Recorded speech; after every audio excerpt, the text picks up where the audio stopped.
Imagine committing to a cold shower every single day. Not just once, but every morning. Now extend that to a full 30 days. One cold shower every single day for a whole month. Today we are doing a deep dive into the actual science of cold exposure. I will also reveal the results I got from doing my own 30-day cold protocol. I will share that later on. It seems like wherever you look, all the top athletes are taking cold showers. Ice baths have also become incredibly popular in fitness circles. Celebrities, too, have embraced cold therapy as a regular part of their routine. After looking at the research, I can see exactly why they bother with the cold. But what are the specific benefits you can expect? How cold does the water need to be? Can it help with fat loss or building muscle? Are there side effects? Well, you will start experiencing benefits right from day one. But first, what specific benefits does cold exposure actually deliver? So how cold does the water actually need to be for any of this to work? And can a daily cold shower really help you burn fat? The internet is full of claims, but we need the real science. Or maybe you're hoping cold showers might help with building muscle or recovering faster after a workout, but are there any side effects you should know about before jumping in? Here's the good news. You'll start experiencing real benefits from your very first cold shower, starting on day one. But I have to be honest with you, day one will also be the hardest day of all. But here's the thing, that hardest day is also the most rewarding one you'll experience. The reason is simple. Exposing your body to cold triggers a release of two key hormones, norepinephrine and epinephrine. It also releases a surge of dopamine, the brain's feel-good chemical. Together, these three hormones activate what's known as your sympathetic nervous system, your body's built-in fight-or-flight response. This sympathetic system is what doctors call your fight-or-flight response. That response is exactly what makes cold water feel like a sudden panic. It's also why people instinctively want to yell or jump out of the shower. Here's the surprising part. Cold doesn't just spike these hormones during the exposure itself. It keeps those hormone levels elevated for a while afterward too. That elevated window can last anywhere from 30 minutes to several hours. Exactly how long the boost lasts depends on the water temperature and how long you stayed in. The result is a noticeably improved mood, more energy, and sharper mental focus. That lift in mood and focus is similar to the feeling after a good workout or a brisk run. Coffee raises your mood through that very same nervous system pathway. Many people who start cold showers notice they don't reach for their morning coffee anymore. They simply don't need it. The cold itself provides that same alertness. But before you jump in, there are a few conditions you need to meet first. The water temperature matters. How long you stay in matters too. Let's go through them one at a time. First condition, the water has to be cold enough. Lukewarm won't cut it. It needs to trigger a specific physical response. A sharp gasp, your body's instinctive reaction to real cold. One study compared cold water immersion at three different temperatures, 90 degrees Fahrenheit, 70 degrees, and 60 degrees. That is a big range, from warm bath water to genuinely cold. Here is what they found. Only the group immersed in 60-degree water showed a significant spike in dopamine and norepinephrine.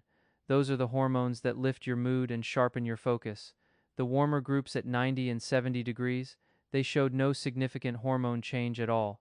Their bodies simply were not challenged enough to trigger the response. I measured my own shower on its coldest possible setting, just to see where it landed. I wanted to know if a regular home shower could actually get cold enough. The coldest setting on my shower measured about 50 degrees Fahrenheit. That is actually colder than the 60-degree water used in the study, so it is well within the effective range. Now, I should mention I live in Canada. The tap water here runs colder than in many other places. That might give me a slight advantage, but it is not the whole story. Even so, I would expect most showers in most homes can reach a similarly cold level. The key is to turn the dial all the way to cold and give it a moment to run. You might be surprised. If you don't have a thermometer handy, there's a much simpler way to tell if the water is cold enough. Watch for what researchers call the initial inspiratory gasp.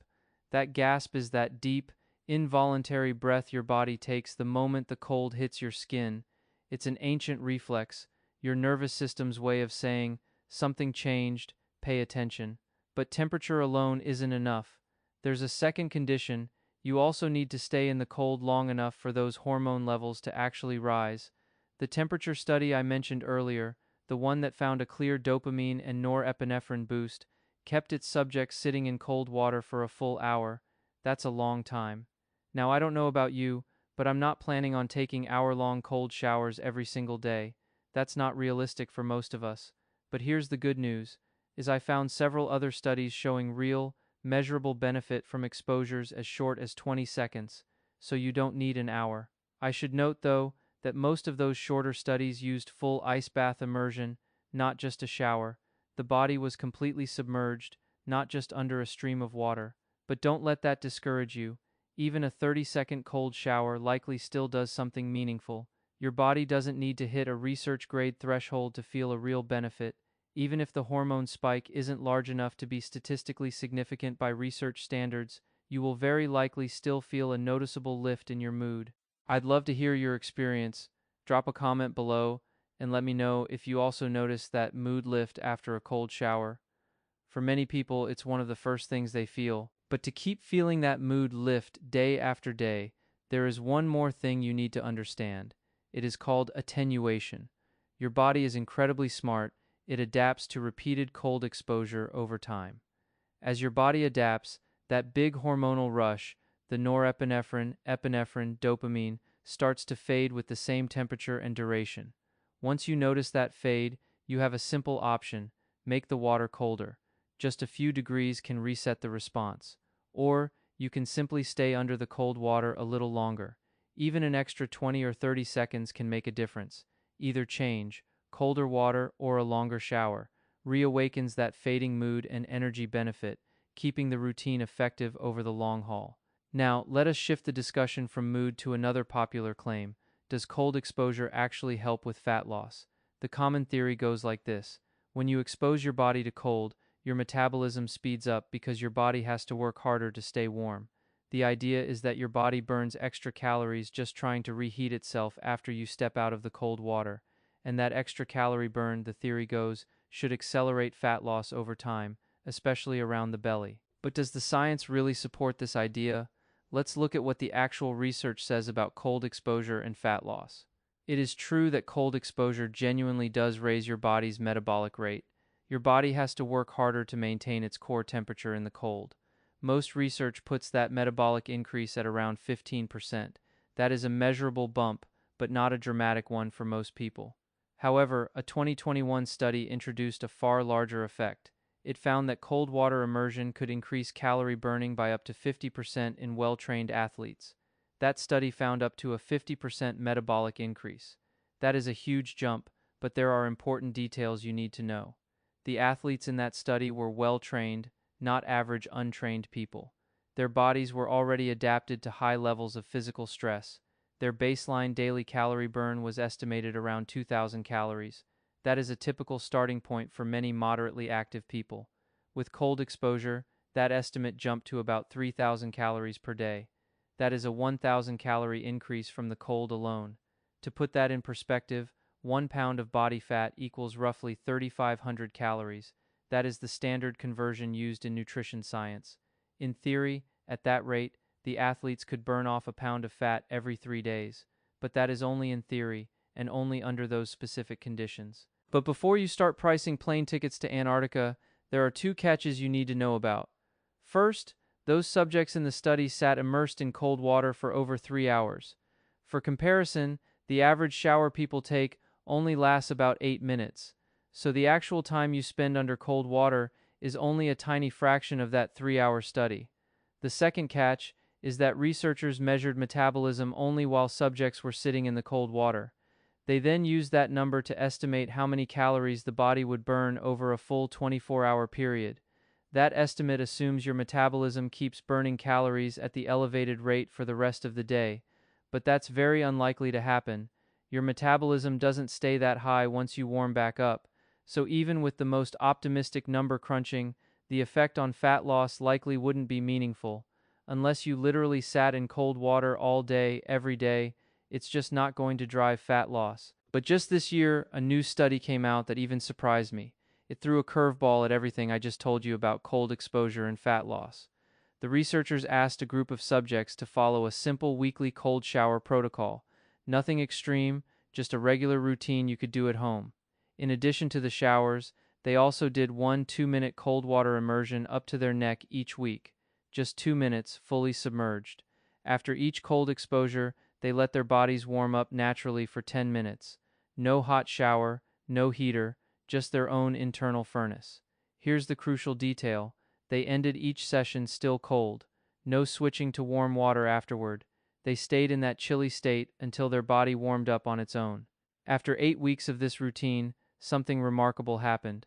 The men in the study lost just over 1 centimeter off their waistline.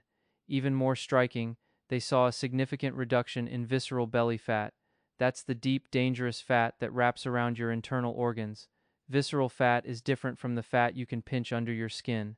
It sits deep inside your abdomen, around your liver, pancreas, and intestines. This type of fat is particularly harmful. It's linked to higher risks of heart disease, type 2 diabetes, and inflammation throughout the body. But here's the twist: the women in that same study showed no significant changes at all, not in waist size, not in visceral fat. The results were only seen in men. But what about the women in that study? The data showed no significant effect for them at all. At first glance, that result for men sounds promising, losing over a centimeter off your waist in 8 weeks just from cold showers. But I decided to dig deeper into that study myself. I wanted to see if the numbers actually held up. And once I examined it closely, I found some serious issues that made me question the whole finding. The first issue: the authors only reported results from the cold experimental group. They didn't publish what happened to their control group. To truly know if the cold caused the change, you need to compare against a control group. People who did everything the same except the cold showers. The researchers actually did include a control group in their study design. They took the time to set it up. But they never reported how that control group compared to the cold group in the final results. The comparison was simply missing. When you do compare the two groups directly, the cold shower group versus the control group, there was no significant difference between them. This was just one of several serious issues with that paper, and that's why I wouldn't feel confident trusting any of its findings. After comparing the cold group against the control group, the supposed fat loss benefit vanished. There was no meaningful difference. That's why I wouldn't feel confident relying on this study's conclusions. The proven path to losing fat remains a well-designed nutrition and training plan. That's what the evidence supports, not cold exposure. But let's move to a different question. How does cold exposure affect muscle recovery and growth? This is where the science gets especially interesting. Ice baths have been a recovery staple for elite athletes for decades. They're not a new trend. Top competitors have relied on them for a long time, and there's genuinely good reason athletes turn to this method. The research backs up why they keep using it.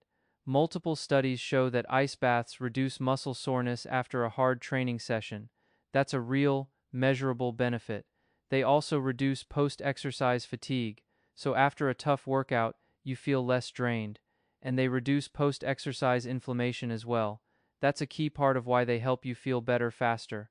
This fast recovery is valuable for athletes who need to compete again the next day, or even later the same day. But here's the catch: that same anti-inflammatory effect can actually interfere with muscle growth. After a workout, your muscles need some inflammation to trigger the repair and growth process. After a tough workout, your muscle fibers develop tiny tears. This is a normal, necessary part of the strengthening process. The body responds by sending blood and nutrients to repair the damage, which causes temporary swelling and soreness. This inflammation is not a problem. It is the signal for your muscles to grow back stronger. Think of it like the scaffolding around a building being repaired. Without that temporary structure, the repairs cannot happen. Taking an ice bath immediately after your workout can reduce that helpful inflammation. The cold constricts blood vessels and slows the immune response. While this might feel good in the moment, it may be stopping the very process your body needs. By blunting that inflammation too early, you may interfere with the muscle's ability to repair and grow. It is like putting out a campfire that you actually need to cook your dinner. The fire is part of the process, not something to extinguish. 3 separate studies now show that post-training cold water immersion significantly decreases muscle growth. The effect was consistent across different groups and training types.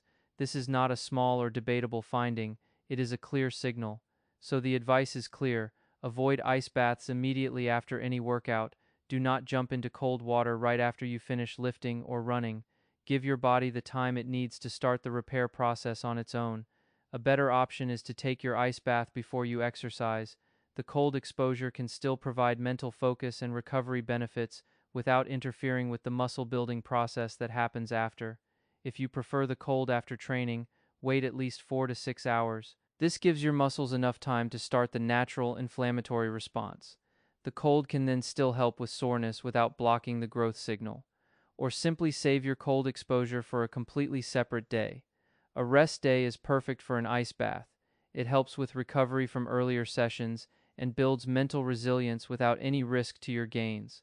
Personally, I take my ice baths on rest days or several hours after my leg day. This way I get the soreness relief and mental toughness without sacrificing any of the muscle I work so hard to build. By timing his cold exposure this way, he gets the recovery and soreness benefits without interfering with his muscle gains. Now, those studies that showed reduced muscle growth, they all used full ice baths, not just a quick cold shower.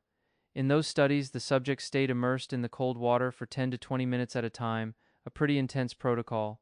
So, I would speculate that a quick cold shower right after your workout likely won't harm your muscle growth in any meaningful way. But here's the trade-off. It also likely won't do anything meaningful to help your recovery either. So for most people, the potential downside of a quick post-workout cold shower may simply not be worth it. But that brings us to one final benefit of cold exposure, and this one is far more personal. In fact, this last benefit is the real reason I personally make the effort to include cold showers and ice baths in my routine. It is the mental toughness angle. The idea that forcing yourself to withstand a stressor like the cold can strengthen your mind. One way this works is by activating a part of your brain that helps suppress impulsivity, teaching you to stay calm and not overreact when life throws stress your way. Cold exposure activates a brain region that suppresses impulsivity. This helps a person stay calm instead of overreacting to stress. Regular practice builds resilience and grit over time. That grit and resilience can transfer into other areas of life. For example, during a tough leg day workout, he views the pain as just a sensation. He reframes hard workout pain as just a passing sensation. He applies that same mindset to push through cold exposure too. He uses that mental trick to push his body past its usual limits. He shares the personal cold exposure protocol he currently follows. He recommends beginners start simply with regular cold showers first. If you're new to this, start with cold showers. Work your way up toward 30 seconds to a full minute of cold water each time. Over time, gradually extend that duration even further. Your body adapts, so you'll need more time to keep feeling the benefit. An alternative progression: make the shower water progressively colder instead of longer. Lower temperature can also trigger a stronger hormonal response. For extra intensity, consider investing in a cold plunge tub. Full immersion in cold water can amplify the benefits beyond what a shower alone provides. A cold tub can offer recovery benefits a shower just can't match. Full body immersion reduces muscle soreness and inflammation more effectively. But let's be clear, none of this will do much for fat loss alone. The research shows the calorie burn from cold exposure is too small to make a real difference. If fat loss is your goal, click through to the video I've linked here. It covers an approach backed by better science. That video covers an underrated exercise that can help you lose fat faster. It's simple, effective, and you can start today without any equipment. Thank you for watching. I hope this explanation of the science behind cold showers helps you make an informed choice for your own health. I'll see you in the next video. Until then, stay curious and take good care of your body.